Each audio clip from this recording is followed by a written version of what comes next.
everything in moderation, including moderation. Who said that first? This is Rabbi Yossi Madvig, and you're listening to Jews Did It First.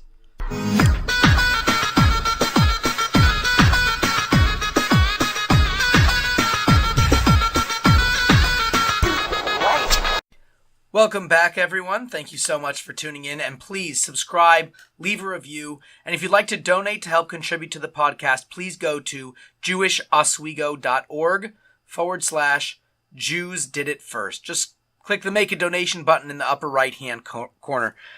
Sorry for a late episode this week. It's just that I was sick earlier in the week, and I was going to do it right after Rosh Hashanah, but I became ill. Thank you to one of our students who probably got me ill. Could have been a few of them. Who knows who it was. The weather turns and all of a sudden people's immune systems go crazy. But anyway, I'm glad that I'm feeling a little bit better. And I'm sure you've heard some version of the expression, everything in moderation, or moderation in all things, or something like that. And Ben Franklin is said to have quipped, everything in moderation, including moderation. Well, that's actually a pretty profound statement, whether he knew it or not. We'll get to that. You see, Jews weren't not necessarily the first to coin this phrase, as far as I can tell anyway. It has versions dating back to the 8th century BCE, which is a little bit after the time of King David. Now, perhaps you could make a case that since there's a mitzvah for a king, a Jewish king, not to have too much money or too many horses or too many wives, that maybe that's an example of this concept. And if that were the case, then maybe Jews did it first by about 300 or 400 years. But I think that might be a little bit of a stretch. Examples of this phrase, or some version throughout history, go back, like I said, as early as the 8th century BCE. The historian Hesiod wrote it in Works and Days. He said, observe due measure, moderation is best in all things. The Greek playwright Euripides, I think, echoed that statement in his Medea. I think it's Medea. That was around 431 BCE. He said something like, moderation, the noblest gift of heaven. After him, you have the philosopher Plato, who advised in Gorgias, I'm not exactly sure how to pronounce some of these. I guess Gorgias. And that was around 380 or 375 BCE. He says over there we should pursue and practice moderation. Now, centuries later, you get Chaucer putting this in some kind of English, we might call it in Troilus and Crusade, I guess you pronounce it. I'm not sure. I'm not a big Chaucer reader. Sorry. And that was around 1385. And also, like I mentioned, you have Benjamin Franklin saying this. And it crops up, as you get into modernity, it crops up all the time in various publications. Now, that's with regards to a historical background. Now, for everyone's favorite part, Jews did it first. Kind of. So this, too, is in moderation. Like I mentioned, we didn't exactly do it first, but a couple of issues. One is, and I've mentioned this in the past, that the main point of the podcast isn't necessarily that Jews were the first ever to do something, although that does tend to happen, at least in a majority of the episodes, but more so, Jews did it before modernity. That Jews were doing this long before our modern society thinks we just invented something out of whole cloth. And also, I was really taken by Benjamin Franklin's saying, everything in moderation, including moderation, and really wanted to make my show on that. So, the Jewish version of this, I'm taking from the Rambam, who lived in the 12th century. However, he's really pulling from the Mishnah and the Talmud, which is recorded anywhere from 200 to 500 of the current era.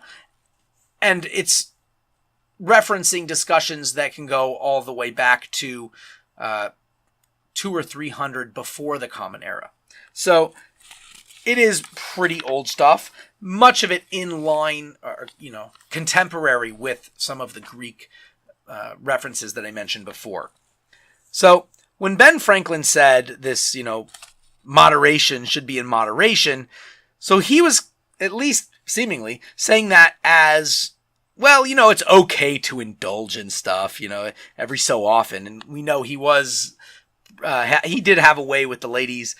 He was known to take a sip of intoxicating fluid every now and then. But the Rambam has a whole different take on this. In fact, probably just the opposite. Instead of saying, yeah, it's okay to indulge, he's saying, when he's saying certain things should not be in moderation, it means they should be avoided entirely.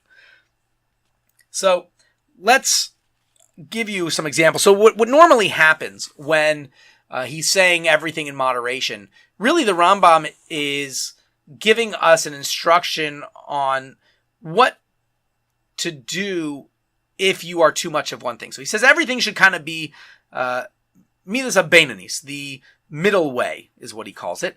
And this is best in just about all character traits.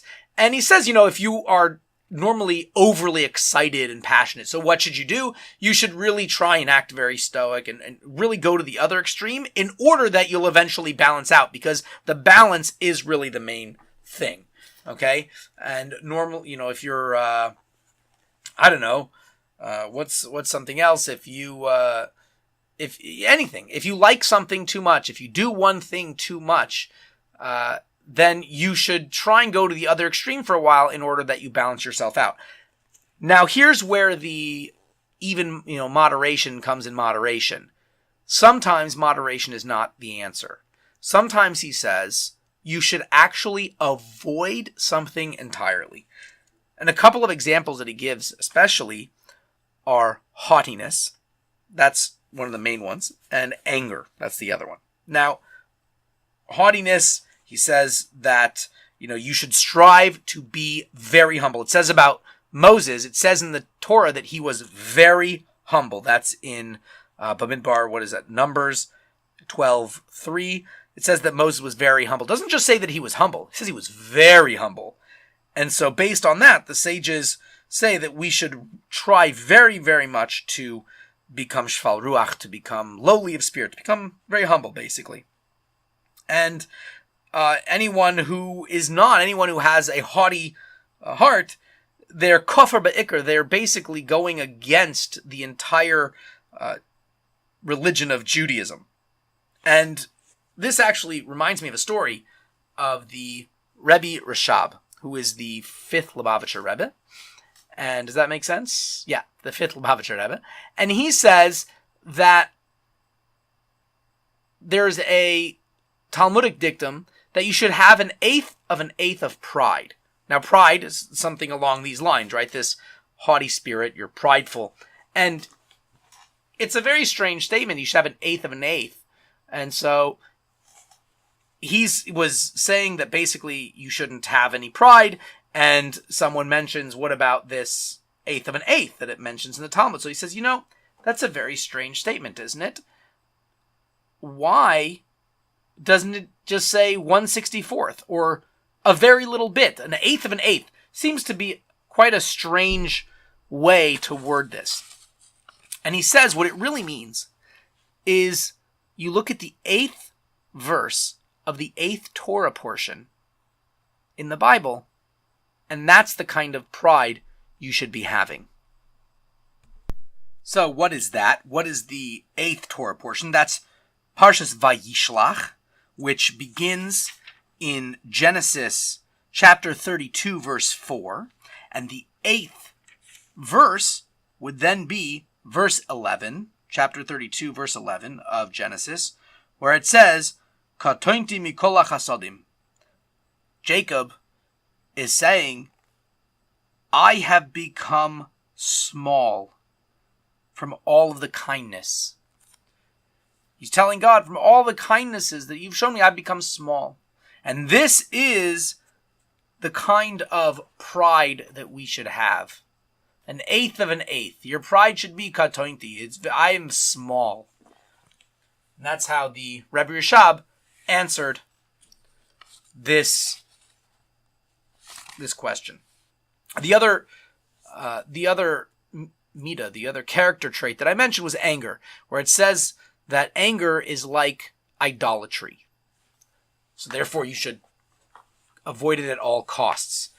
Right? You might think, hey, everyone gets angry. It's okay to be angry. Why does Judaism compare it to idolatry? Well, think about it.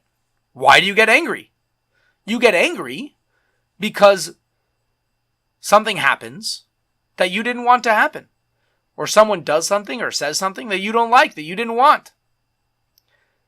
It basically says, God's not in charge of the world. God doesn't control everything. I'm in control of what happens to me. Or of what I see or what I hear. If something happens that I don't like, it shouldn't have happened that way. I should have, something, who knows what, should make it that doesn't work, that it didn't happen. And I'm angry about that. It didn't go the way I wanted to. It makes you more important. You think you know more than God. Now, this is especially important. These are some things between that Rosh are not in moderation. This is where you say everything in moderation, including moderation. Moderation has to sometimes kind of take a back seat because there are certain things, 10 days of repentance, according to Judaism, that should be it's an auspicious expunged to get right with God. Many think it's just about Rosh Hashanah and Yom Kippur. But the truth is that really starting over a month ago, the beginning of the Hebrew month of Elul, which we just ended, that's when we start to take a spiritual accounting of our year, see where we can improve, see where we did well. And then there's the 10 days of Rosh Hashanah through Yom Kippur, where we're trying to put that into practice in a very intense way. Then we get, after that, to Sukkot, which is in a week, where we're drawing down those spiritual blessings through joy and celebration. Well, that's a different story. We'll get there.